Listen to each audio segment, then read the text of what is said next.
Bonjour à toutes et à tous, bienvenue sur Télé Nantes. Je suis ravie de vous retrouver pour un nouveau numéro de l'entretien. L'entretien dont je vous rappelle le principe, 26 minutes d'échange en tête-à-tête avec celles et ceux qui font l'actualité dans le département. Pour ce nouveau numéro, c'est à une femme politique que nous avons fait appel. Bonjour Sarah El Haïry. Bonjour. Merci d'être avec nous depuis le 21 juin 2017. Vous êtes députée de la 5e circonscription de la Loire-Atlantique, mais vous occupez également les fonctions de porte-parole du MoDem, le mouvement démocratique fondé par François Bayrou. MoDem dont vous êtes également la présidente en Loire-Atlantique. Durant cette émission, nous allons revenir sur votre parcours scolaire, professionnel et politique, mais aussi sur les sujets d'actualité qui vous concernent, comme le lancement du grand débat national, les Gilets jaunes ou encore l'ancien dossier Yellow Park et l'aéroport Notre-Dame-des-Landes. Mais avant d'aller plus loin, je vous propose de revenir sur l'actualité qui a marqué la semaine à Nantes et dans le département avec cette disparition qui a suscité une vive émotion à Nantes, celle du footballeur Emiliano Sala. Le joueur du FC Nantes venait de s'engager avec le club gallois de Cardiff, mais son avion n'a jamais atteint le pays de Galles et a disparu au-dessus de la Manche. On va découvrir les images des rassemblements qui se sont multipliés en sa mémoire en centre-ville de Nantes, mais aussi à la Jonelière, avec des joueurs et des supporters très affectés par ce drame. Vous avez vous-même réagi sur les réseaux sociaux. Vous avez été touché par cette disparition d'Emiliano Sala ? Oui, touché, et puis les pensées vont principalement quand même à sa famille, à ses amis, à ses collègues de jeu et évidemment aux supporters et aux Nantais. Et en même temps, j'ai envie de vous dire, dans cette période douloureuse, moi je suis assez fière de la réaction de notre ville et des supporters, puisqu'il y a eu cette mobilisation, cette solidarité, ce partage et cette émotion. Et c'est à la hauteur de notre identité et de notre ville. Emiliano, c'était aussi un carquefolien. Il vivait sur votre exactement. La Jonelière est également sur votre circonscription. Exactement. Et les gens en parlent avec beaucoup de beauté. Et finalement, ce qui compte, c'est évidemment le joueur qui était très bon et qu'on aimait, mais c'est aussi, je souhaite continuer à parler au présent, une personne qui était gentille, qui était accessible, et c'est ce qui fait aujourd'hui peut-être cette douleur, j'ai envie de dire, elle est supplémentaire. Avant de continuer à commenter l'actualité, on va s'arrêter sur votre parcours. Vous êtes né le 16 mars 1989 à Romorantin. Vous vous apprêtez à fêter vos 30 ans cette année. Vous avez fait une partie de votre scolarité à Metz. Vous avez passé un baccalauréat économique et social. Vous êtes arrivé à Nantes pour préparer une prépa ENS Cachan au lycée Carquois. Et puis vous avez ensuite obtenu une licence de droit à l'université de Nantes. Vous avez décidé ensuite de vous orienter vers le milieu de l'économie sociale et solidaire. Pourquoi ce choix ? Parce que c'est une économie qui a l'humain au centre de ses décisions. Et c'est une économie, moi je viens du monde des SCOP, des coopératives, et c'est une économie où, vous savez, il y a un peu toutes les valeurs, c'est mon idéal de société. On vote, il y a de la démocratie, il y a un partage de richesses avec un partage des fois égalitaire, des fois un peu moins, mais en tout cas avec raison. Et c'est aussi une économie qui cherche le sens. C'est-à-dire évidemment c'est important de bien réussir, de faire de la croissance, mais cette croissance, il faut qu'elle soit respectueuse de l'environnement. Il faut qu'elle permette aussi à chacun de trouver sa place dans l'entreprise. Et finalement, c'est une économie qui est foncièrement humaine et qui respecte l'entourage et l'écosystème. Pour moi, c'était un idéal et c'était aussi allier militantisme et travail professionnel. Vous l'avez dit, vous travaillez au sein d'une coopérative, c'est le groupe UP. En quoi consistait votre emploi et quelle était cette société ? Alors, Chèque Déjeuner, c'est une entreprise qui est née d'une utopie syndicale, pour être tout à fait honnête. C'était un délégué syndical qui, à l'époque, croyaient en la nécessité d'aider les salariés à mieux manger le midi parce que ça leur permettait à eux d'être en bonne santé et aussi d'être productifs dans le travail. Et c'est parti d'une utopie parce qu'à l'époque, il n'y avait pas d'aide. Il n'y avait pas d'exonération ou d'accompagnement fiscal. Et il a embarqué avec lui des gens qui ont cru à cette nécessité d'être responsables et d'être bienveillants avec les salariés qui sont à l'intérieur de son entreprise. Et c'est parti de ça. Et moi, mon travail sur notre région, c'était régional, c'était d'accompagner le dialogue social dans les entreprises et trouver ce point d'équilibre entre les directions des ressources humaines et les organisations syndicales salariées principalement pour aboutir à cette mise en place ou de chèque déjeuner ou d'autres types de dispositifs comme le chèque emploi-service universel qui permet cette recherche d'équilibre vie personnelle, vie professionnelle ou une meilleure égalité aussi homme-femme dans la progression de l'entreprise ou l'accueil d'entreprises plus inclusives pour la question de l'handicap. Enfin bref, une meilleure vie à l'intérieur de l'entreprise avec des entreprises qui s'engagent. J'y étais bien. Ce poste, vous ne l'occupez plus puisque vous avez décidé de vous consacrer pleinement, c'est ça, à votre fonction de député. C'était vraiment incompatible? Pour moi, c'était un choix. J'avais envie d'être députée à 100%. C'est un mandat qu'on choisit, on se présente. Le fait de se présenter, c'est aussi des obligations, des responsabilités. Et finalement, pour moi, l'essentiel, c'est d'être pleinement dans mon action. Et donc, ça me paraissait tout à fait normal que quand on choisit, quand on a cette nécessité, cette obligation de représenter, eh bien d'avoir l'esprit libre et d'être pleinement disponible. Et c'est pour ça que, dès le début, je savais que je le ferais à temps plein.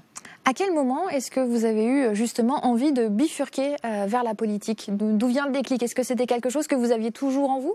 Oui, très tôt. Pour être dans la confidence, mon premier engagement, il date du CM2. Et oui, ça date du primaire déjà. Effectivement, ça remonte. Et on râlait un petit peu en fait pour le menu de la cantine. Enfin, c'est pour l'anecdote, mais c'est vrai. Et nos enseignants nous ont dit organisez-vous, faites des élections et comme ça, il y aura des porte-paroles et vous pourrez aller au conseil d'administration.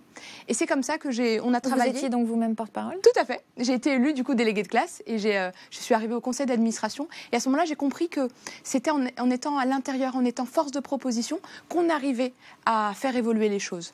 Et depuis ce jour-là, je me suis toujours engagée là où j'étais, c'est-à-dire d'abord évidemment à l'école, mais ensuite dans un syndicalisme étudiant à l'université, et puis après dans un mouvement politique, dans un engagement politique. Et quand je suis arrivée dans mon entreprise, eh bien je me suis aussi engagée dans mon entreprise, dans un engagement syndical, puisque finalement je pense que l'engagement, il se fait quel que soit le lieu où on est. Aujourd'hui, c'est un engagement politique pour la France, pour notre territoire, pour notre pays, mais finalement, c'est une continuité d'engagement. Justement de politique, on va en parler. Jusqu'en 2010, vous militiez au sein du mouvement populaire UMP avant de rejoindre le MoDem, le parti démocrate.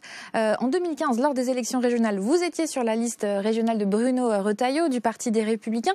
Pourquoi ne pas être resté chez les Républicains? Pourquoi avoir rejoint le MoDem? Eh bien, pour être dans un retour en fait un peu d'histoire, il se trouve qu'au moment où j'ai rejoint l'UMP à l'époque, c'était un mouvement de rassemblement où il y avait différents courants, différentes tendances qui se respectaient, mais surtout il y avait une sorte d'unité. Personne n'essayait de convaincre personne.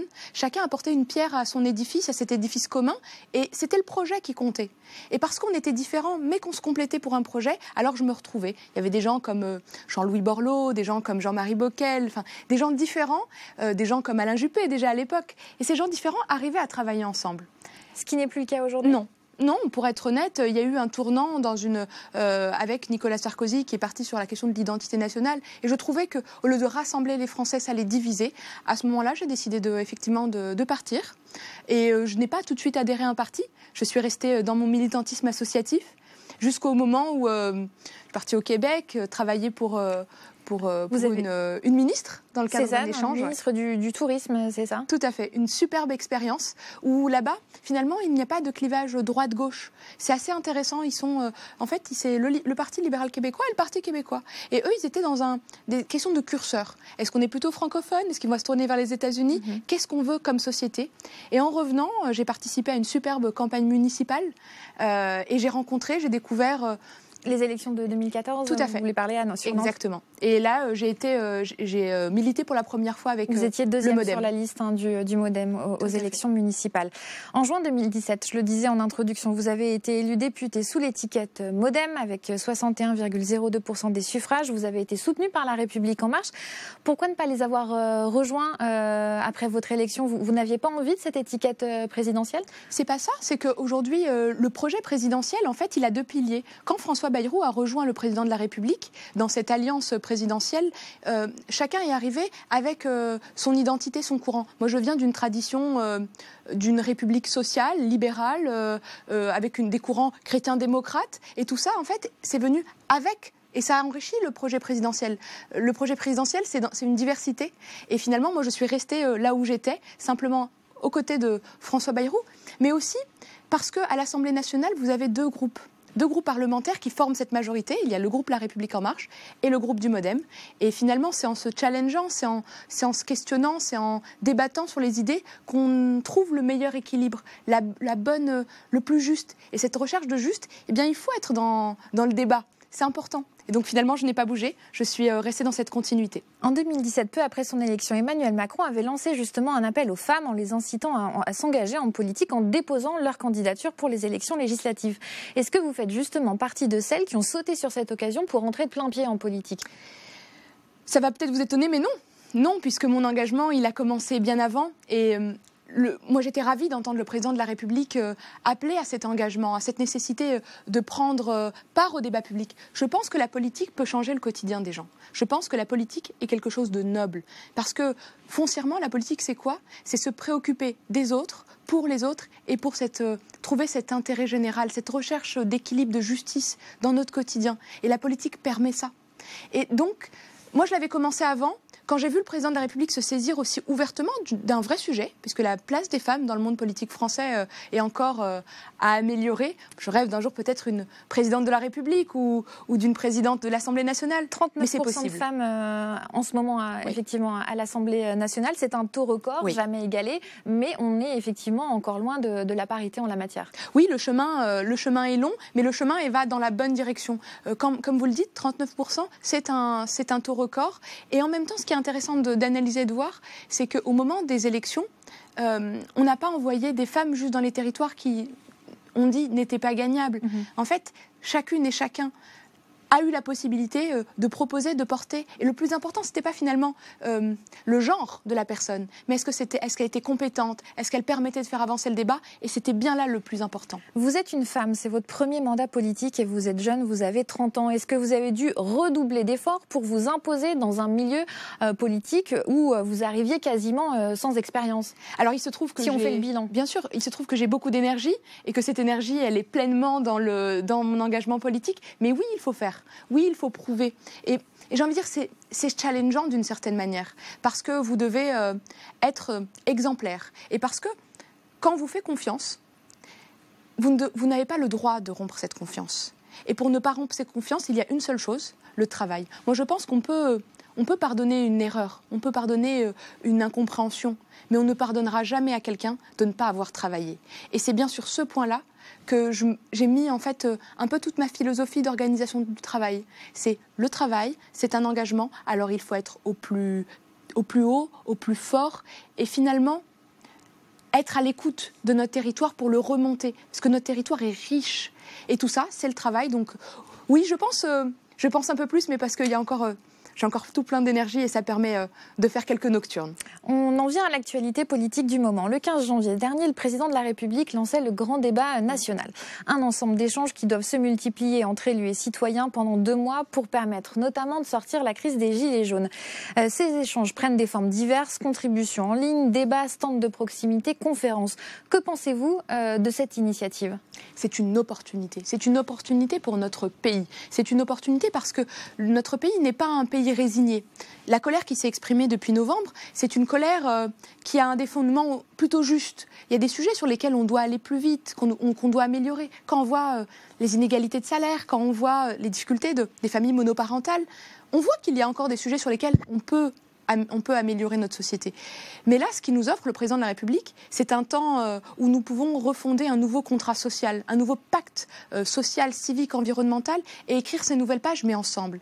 Et moi, ce que je souhaite, en tout cas, j'appelle les gens qui étaient en colère, mais pas que les Gilets jaunes, c'est tous les Français. Parce que ce pacte, il sera pour notre pays de participer à ce débat, de s'en saisir. En tout cas, pour l'instant, la consultation ne permet pas de mettre fin à la mobilisation des Gilets jaunes qui se poursuit chaque samedi. D'ailleurs, un nouveau rassemblement est prévu ce samedi à 13h sur Nantes. Vous le regrettez ou Oui, parce que, je vais être sincère avec vous. Moi, toute cette énergie, je préfère qu'elle soit dans les débats, qu'elle soit force de proposition. Parce que la colère, elle a été exprimée et elle a provoqué quelque chose. Ça a créé un électrochoc dans notre pays. Ce qui a été voté en décembre, c'est un moment historique. Parce que 12 milliards d'euros de pouvoir d'achat tout de suite pour répondre à ce besoin peut-être plus immédiat, mais l'opportunité qu'on a, c'est le grand débat. Et toute cette énergie, elle serait quand même mieux à être dans la proposition, dans le débat, dans la contradiction. Pourquoi ? Parce que c'est le président de la République qui a souhaité ce débat. Et que de fait, si on y participe, si on se challenge, si on écrit ensemble, alors on va pouvoir écrire une nouvelle page. Et cette nouvelle page, elle peut être plus juste, elle peut être plus personnelle. Et c'est ce sentiment de nation qui peut renaître. C'est pour ça que c'est dommage. Moi, je préfère que toute cette énergie, elle soit plutôt au travail. Ce samedi 26 janvier, vous organisez le premier débat sur votre circonscription. Ça se passera à Grandchamp-des-Fontaines. Comment est-ce que vous avez préparé cet échange? Vous avez prévu d'aborder les 4 grands thèmes identifiés par le gouvernement, la fiscalité, la démocratie, l'organisation de l'État et la transition écologique? Tout à fait, sans spécialement orienter. Il se trouve que sur ma circonscription, j'ai 19 communes. Aujourd'hui, il y a à peu près 80% des communes où il y aura un débat et j'en suis plutôt contente parce que, en fait, dès décembre, j'ai écrit au maire de ma circonscription en leur disant, vous savez, c'est une opportunité pour notre pays, faisons ensemble. Et nous avons co-organiser les événements sur quasiment tout le territoire. Il reste quelques villes où il faut encore trouver la bonne date. Mais finalement, je serai à leur côté pour répondre d'abord aux questions, peut-être apporter des éclairages. L'idée n'est pas d'orienter, l'idée est de débattre, écouter, transformer ces propositions aussi en réaction, peut-être en proposition de loi, peut-être en amendement. Et aussi, je veux dire, c'est dans l'échange que on fait évoluer sa pensée. Et cet échange, du coup, il doit être dans les deux sens. Donc, il n'y a pas de plan type qui est organisé, qui est prévu. Ça dépendra des gens qui seront là, ça dépendra de l'énergie qu'ils mettront. Mais en tout cas, moi, je suis ravie que notre pays se saisisse de cette opportunité. Dès le début de la crise des Gilets jaunes, vous vous étiez investi, vous aviez reçu des Gilets jaunes à votre permanence. On va découvrir quelques images, ça datait de début décembre. Des Gilets jaunes dont les revendications ont évolué avec le temps. Il faut rappeler qu'au départ, la problématique, c'est la hausse du prix des carburants qui met en lumière les fractures territoriales qui se sont accentuées sur notre territoire avec des vraies disparités entre zones urbaines et zones rurales. C'est ça le point de départ. C'est vrai. Le point de départ, en fait, qui a cristallisé, c'est effectivement cette hausse du prix des carburants. Mais ça signifie quoi, dans le fond? Ça signifie qu'il y a une fracture territoriale et la problématique qu'on a aujourd'hui, c'est la question de la mobilité. Quand vous n'avez pas le choix et vous êtes obligé de prendre votre voiture pour aller emmener les enfants à l'école ou pour aller travailler, vous avez le sentiment de subir cette décision. Alors que la réponse, elle est complémentaire. Il ne faut pas qu'on puisse uniquement subir, il faut accompagner les transformations. Et ces transformations, c'est plus peut-être de transports en commun, mais c'est aussi des véhicules qui sont plus propres, qui sont moins polluants, et du coup, j'ai envie de dire, qui permettent aussi l'économie, puisqu'aujourd'hui, on a un sujet qui est important, c'est on subit le prix du pétrole, on subit le prix du baril. Et est-ce qu'on n'a pas de souveraineté sur cette énergie?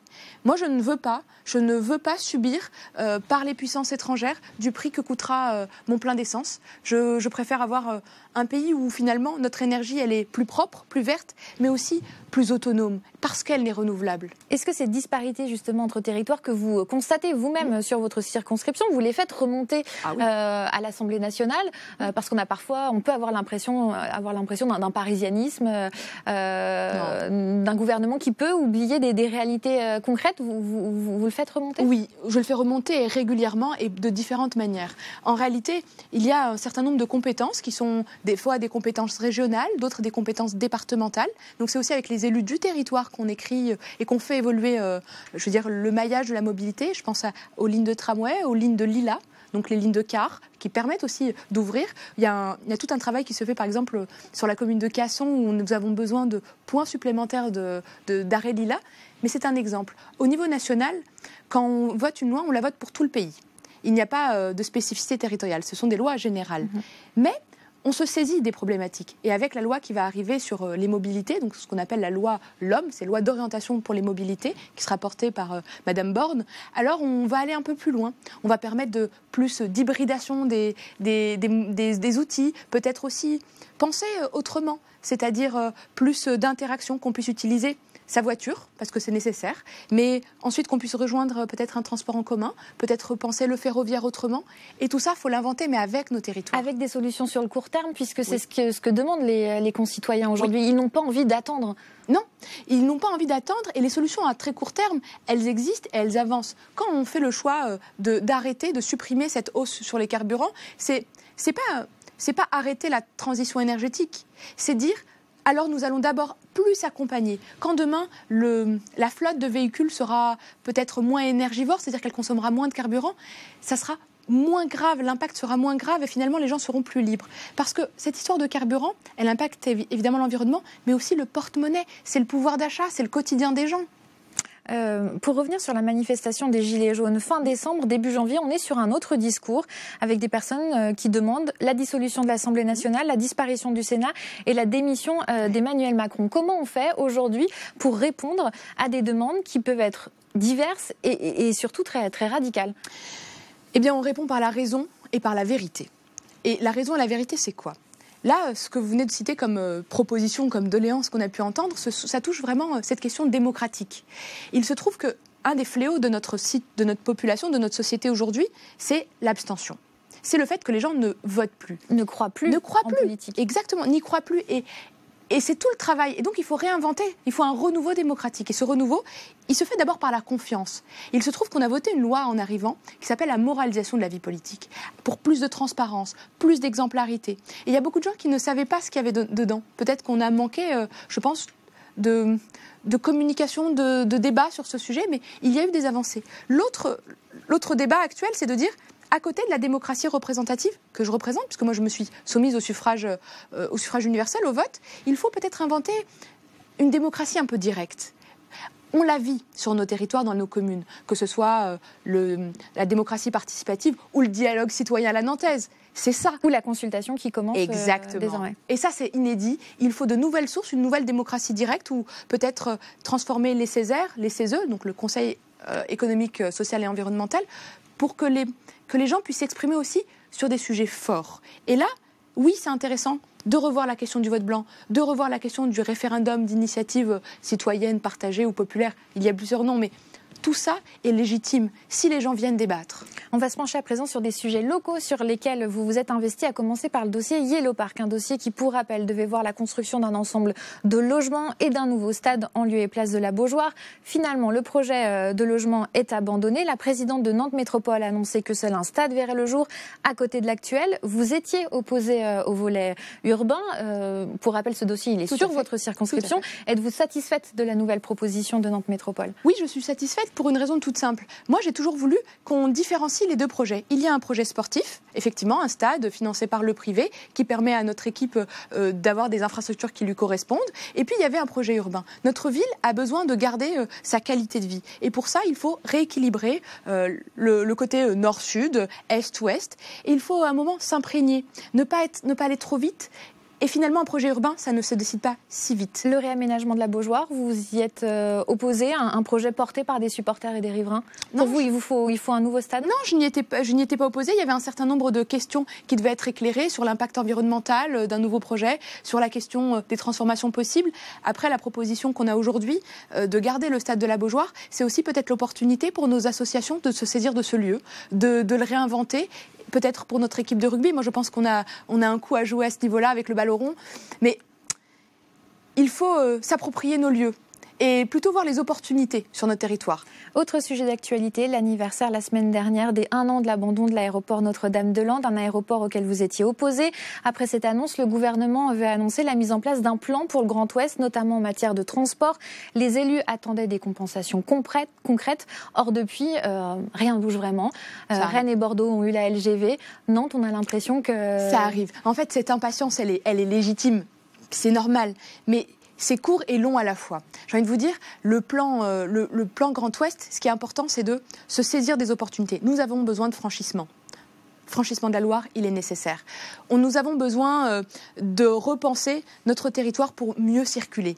C'est nécessaire. Réaménager l'aéroport Nantes-Atlantique également. Faire que la ligne de tram aille jusqu'à l'aéroport, c'est une opportunité. Mais tout ça, ça se construit avec les élus de nos territoires.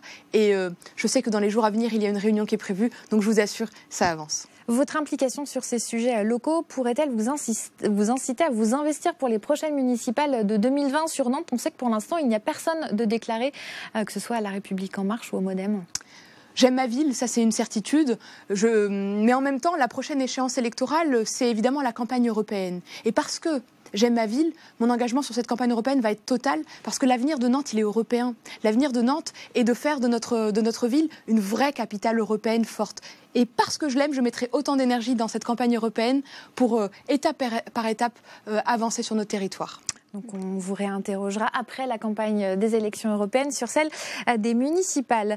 Merci beaucoup Sarah El Haïry d'avoir été avec nous sur notre plateau. Un dernier mot pour dire également que vous avez été désignée par le président de la République pour porter un projet auprès des associations. En 2 mots, dites-moi en quoi ça consiste. En 2 mots, j'ai proposé une loi sur améliorer la trésorerie des associations et j'ai été mandatée par le Premier ministre. Ce vendredi. Tout à fait, juste ce vendredi, pour porter la question des fondations familiales et faciliter le don. Et en particulier, récupérer plus de dons des grandes fortunes en leur donnant la liberté de donner plus, de donner des legs et de faire que notre tissu associatif reçoive plus de moyens financiers. C'est un sujet qui me tient à cœur et j'espère trouver de belles pistes et de belles solutions. Merci beaucoup, merci d'avoir été avec nous. Je rappelle que vous êtes la députée de la 5e circonscription de la Loire-Atlantique. Cette émission est terminée. Vous pouvez la revoir en replay sur Télé Nantes et sur telenantes.com. À très bientôt. Au revoir.